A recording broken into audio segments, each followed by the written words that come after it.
My boyfriend spent 3 years pushing me to keep my hair cropped. And when I finally let it grow, his secret double life was revealed. A single sentence, spoken by a stranger at a glittering holiday party, ripped through the festive music and shattered the entire reality I thought I knew. In that chilling moment, I realized the man I loved had built our 3-year relationship on a foundation of meticulously crafted, cruel lies. The festive lights blurred, the cheerful chatter faded to a distant hum. My heart, a frantic drum in my chest, threatened to burst as I gripped his arm, pulling him away from the stunned gaze of his coworker and into the cold, stark hallway. Under the unforgiving fluorescent lights, the muffled echoes of the party suddenly felt miles away, leaving us utterly exposed. When I first met Mark, my hair cascaded down my back, thick and vibrant, a testament to years of careful growth since high school. It was my pride, my confidence woven into every strand, and Mark, with his charming smile, said he adored it. He called it painterly, unforgettable, one of the first things that drew him to me. But 6 months into our romance, a subtle shift began. "You know, short hair might really suit your face," he mused, offhandedly, mentioning a celebrity's pixie cut. I brushed it off, content with my long locks. A month later, it was the maintenance. "Wouldn't shorter be easier for you?" he'd ask, seemingly concerned. But I loved the ritual, the care. Then, over a quiet dinner, came the insidious twist. "I think you're hiding behind all that hair. A shorter cut would make you look so sophisticated, more confident." His words, delivered with a gentle, persuasive tone, chipped away at my certainty. He planted seeds of doubt week after week, until I started to see myself through his eyes. Was I hiding? Would I truly be better, more polished with short hair? The thought was unsettling, yet persistent. So I took the plunge, cutting my hair to my shoulders. Mark's smile was encouraging, but his words lingered. "Looks nice, but you could go even shorter next time." A few months later, it was chin length. Again, the praise, followed by the quiet suggestion for more. By our first anniversary, my hair was a pixie, barely covering my ears, exactly like the celebrity he'd admired. Mark beamed. "This is the real you," he declared, his voice warm and convincing. "I'm so glad you found a style that suits you." I believed him. I kept my hair short for the next 3 years, every inch of growth met with a gentle reminder, "Time for a trim, sweetheart." Long hair washes you out, makes you look young in a bad way. The pixie, it's so professional, so you. I absorbed it all, trusting that he wanted what was best for me, his girlfriend. Then last spring, my stylist moved. 6 weeks until an appointment with a new one. My hair grew past my ears, then my chin, then brushed my shoulders. Mark, of course, noticed. "When are you getting that cut? You're looking a bit shaggy, love." Letting yourself go. But something was different this time. Each extra inch of hair felt like a small rebellion, a whisper of the old me resurfacing. I canceled the appointment. I wanted to keep growing it. I didn't tell Mark. I just let it happen. The comments grew sharper. "I miss the polished you." I told him I wanted to try something new, a choice that was undeniably mine. He went quiet then, with a strange intensity, said he preferred me with short hair. "Why does it matter so much to you?" I asked, a tremor in my voice. "It's just a preference," he insisted, "and you should respect that." My own voice rose. "I have a preference too, Mark. My preference is my own hair." He exploded, calling me difficult. The tension was a living thing in our apartment, but I held my ground. By fall, my hair was past my shoulders, and I felt beautiful again, truly myself. Mark's company holiday party was approaching, an event he usually dismissed as boring and not worth my time. But this year, I insisted. I wanted to meet the colleagues he always spoke about. As we walked in, Mark seemed off. Nervous. He kept his hand firmly on my lower back, almost steering me, trying to guide us to a quiet corner. We met a few people quickly, but then Ashley, a woman from his department, approached. She looked at me, then back at Mark, confusion clouding her face. "I don't think we've met," she said, her brow furrowed. "I'm Sarah, Mark's girlfriend," I replied, a small smile on my face. Her confusion deepened. Oh, she said, slowly, I thought Mark's girlfriend had short, dark hair. My blood ran cold. I began, my voice suddenly thin, but I grew it out. Ashley shook her head. No, I mean, a different person entirely. Shorter than you, dark pixie cut. She introduced herself as his girlfriend at the summer picnic just 6 months ago. My gaze snapped to Mark. His face was devoid of color, a stark, terrifying white. My grip tightened on his arm, a desperate anchor as I dragged him through the throng of laughing people, past the festive decorations, and into the silent hallway. My heart hammered, deafening, blocking out everything but the frantic thrum in my ears. He stammered, "Mix up, she's confused." But his hands were shaking violently under my touch. "Who is she, Mark?" I demanded, my voice raw, barely a whisper. "The woman with short dark hair who's been at your work events?" He tugged at his collar, eyes darting everywhere but mine. "Just a friend," he rasped, "Olivia." She must have misinterpreted things. Lies. I could taste them. "What's her name?" I pushed. He hesitated, then mumbled, "Olivia," insisting they'd never been together, that she was unstable, stalking him, got the wrong idea. But his voice was hollow, his body stiff with deceit. "We're leaving," I stated, pulling him towards the exit. He nodded, too quickly, relief flashing in his eyes.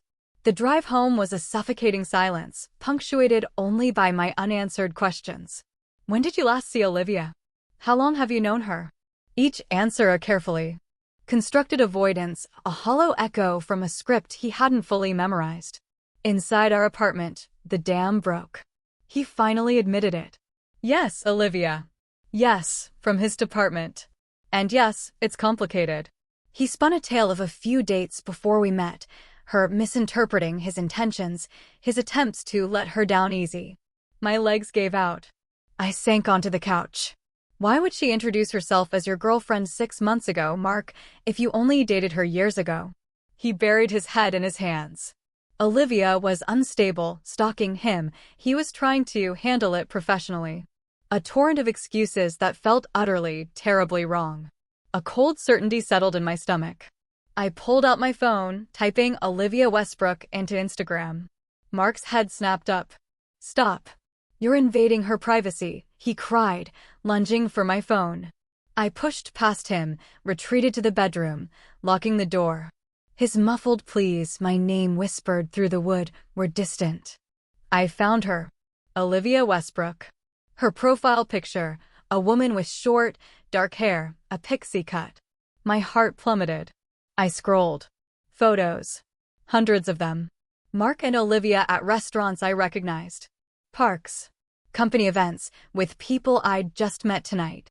2 years. 2 whole years of photos, each one a hammer blow to my chest. And in every single one, Olivia had that short, dark pixie cut, identical to the one Mark had spent 3 years manipulating me into. The same professional, confident, sophisticated look. The exact same script. I unlocked the door, walked back into the living room where Mark was pacing, a ghost in his own home. I held up my phone, the screen a stark window into his deception. His carefully constructed world crumbled in his eyes. He tried to speak, but no words came. He collapsed onto the couch, head in his hands. The silence stretched, thick and suffocating. Finally, he confessed. He'd been seeing both of us. It just happened. He never meant for it to go on this long.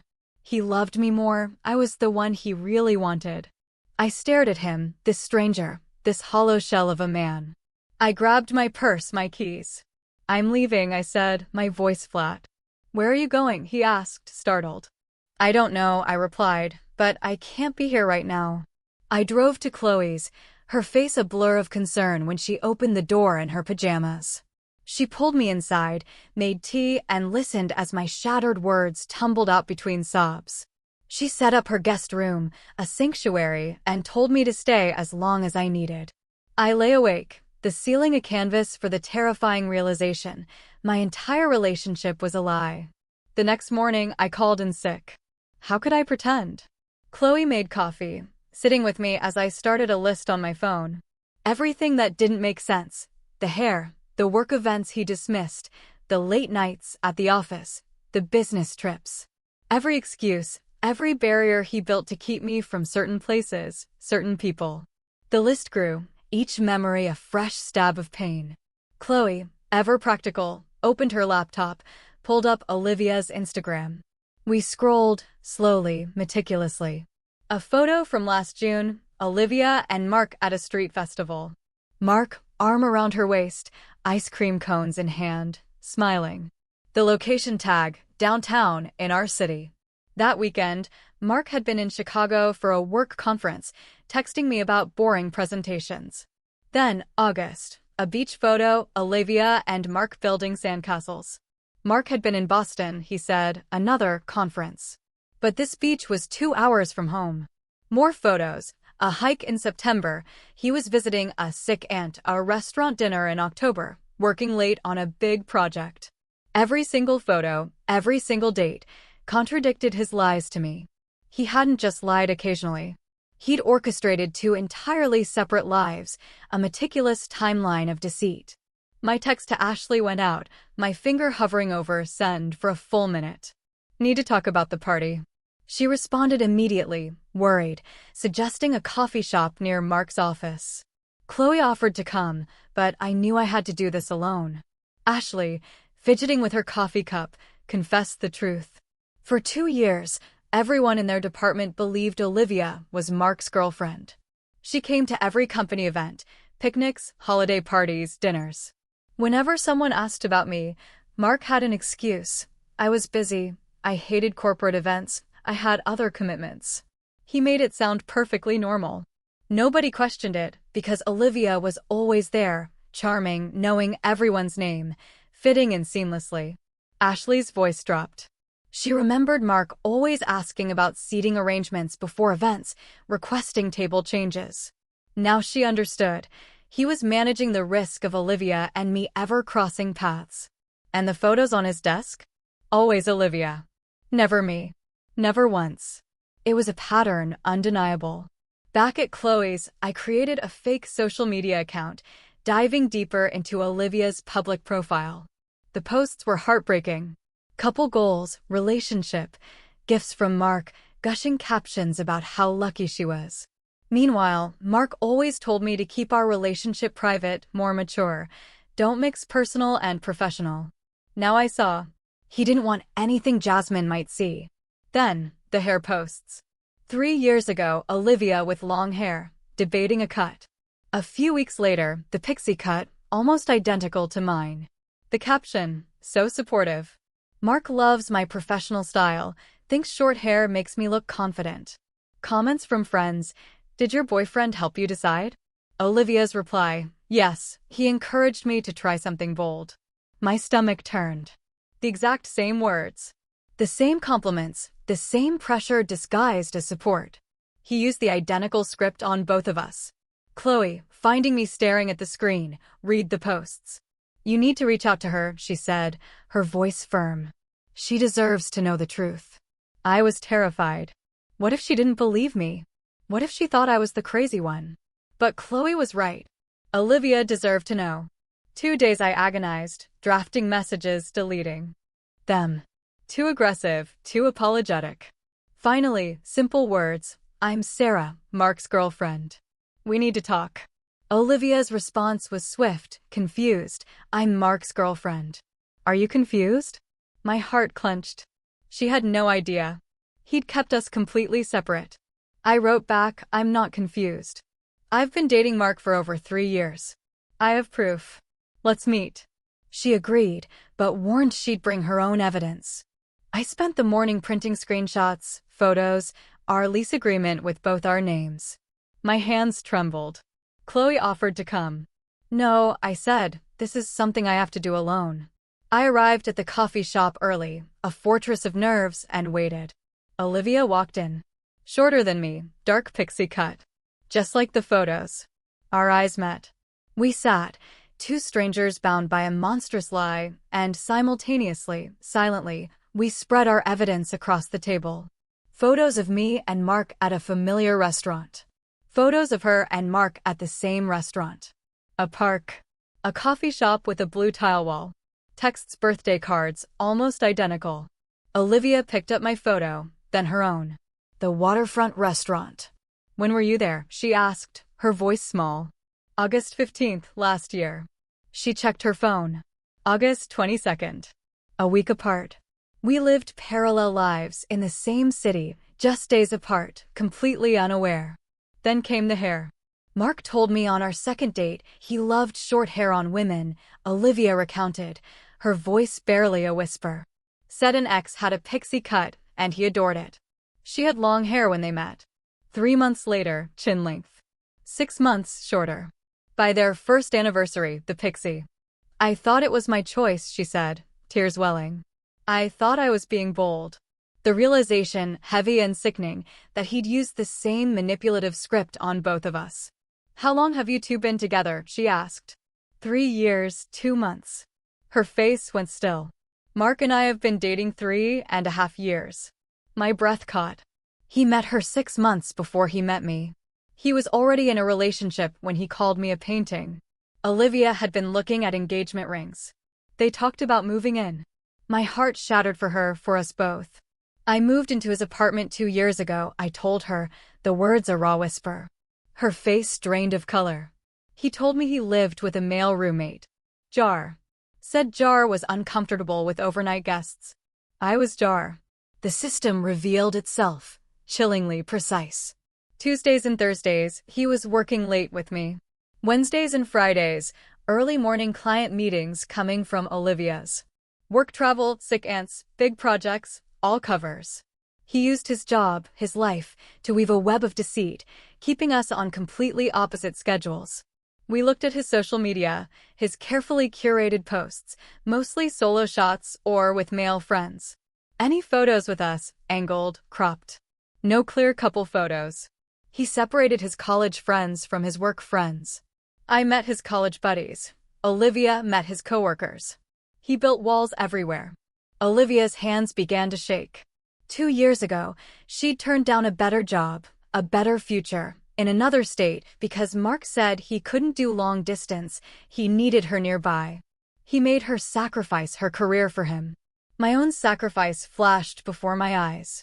Last year, a senior manager promotion, more pay, more responsibility, but evening networking events.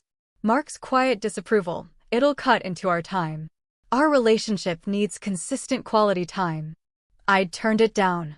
For him. He needed me home, available while he was with Olivia. He used our relationships as leverage, twisting our desires into his control. We stared at the photos of his apartment, now knowing they were of our apartment. Tight angles, no wide shots.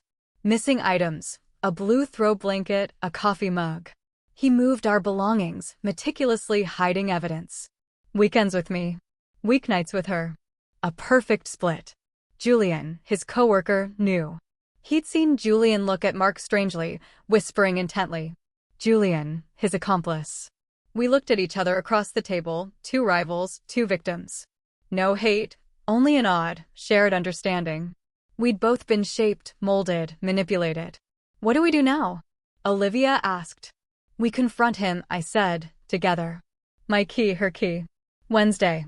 When he thought we were both busy. Wednesday arrived. 7 p.m. We stood outside our apartment, keys in hand. He thought I was at a work dinner, Olivia thought he was working late. I nodded. She unlocked the door. The apartment was quiet, lights on. His jacket on the hook. Water running in the bathroom, then silence. Footsteps. Mark walked into the living room, wet hair, sweatpants. He froze. His face went white. His mouth opened, no sound. Olivia crossed her arms. I did the same. He looked between us, desperate, speechless. It's a misunderstanding, he started, but I cut him off, my voice steady. We know everything, Mark. Olivia added, we've compared notes. Timelines. Photos. He sank onto the couch, head in hands. Olivia began, calmly, listing. The summer picnic, the family visits, keeping her away on weekends. I added mine. The company parties he dismissed, the promotion I sacrificed, the relentless pressure about my hair. His shoulders began to shake. Tears. I never meant for this, he sobbed. It just happened. I loved parts of both relationships. I didn't know how to choose. Why the hair, Mark? I asked, a burning question. Why did it matter so much? He wiped his face. I have a specific type, he confessed, short hair, professional, a certain look. I thought you both looked more sophisticated with pixie cuts. I wanted you to look similar, so my fantasy could stay consistent.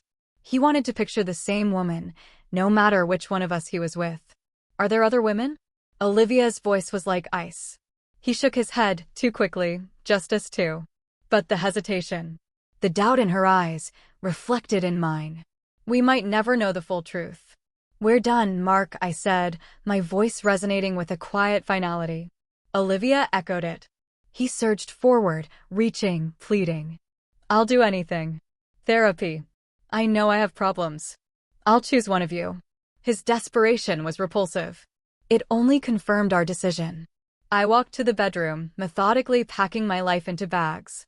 Clothes, toiletries, books. Olivia stayed in the living room, Mark's desperate pleas rising and falling. I left photos of us, reminders I no longer wanted. Returning, Olivia stood by the door. Mark, still on the couch, head in hands. I walked to the kitchen, laid my apartment key on the granite. The small clink was the sound of my freedom. Relief, mingled with a profound sadness. 3 years, built on lies. But now, the truth. Olivia and I walked out together, silently. In the hallway, we exchanged numbers. We're not friends, she said, but we understand each other. A quick hug, then separate cars. I went to Chloe's, unable to return to that apartment, maybe ever. The next few days were a blur. Mark's texts, long apologies, voice messages thick with tears. I read a few, then stopped. Jessica, my sister, saw them. Block him, she commanded. Every time you read those, you give him power. She was right. The silence that followed was strange, but liberating. Jessica helped me apartment hunt. Maybe date a bald guy next time, just to be safe, she joked, making me laugh, genuinely.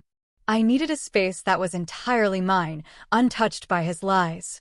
I found a small studio, big windows, good security. More expensive, but worth it. I signed the lease, standing in the empty apartment, feeling possibility, not loneliness. A text from Olivia. She reported Mark to HR. They were investigating. A mix of satisfaction and exhaustion washed over me. At least someone was holding him accountable. 2 days later, Ashley called. The office was disgusted. David, Mark's coworker, was facing fallout for his complicity. Gossip was rampant, but mostly pity for Olivia and me. Mark's reputation was shattered. I sought therapy. Dr. Evans, specializing in emotional abuse, listened patiently. What Mark did with your hair, she said softly, was part of a larger pattern. He eroded your sense of self, bit by bit. Made you doubt your own judgment about something as basic as your appearance.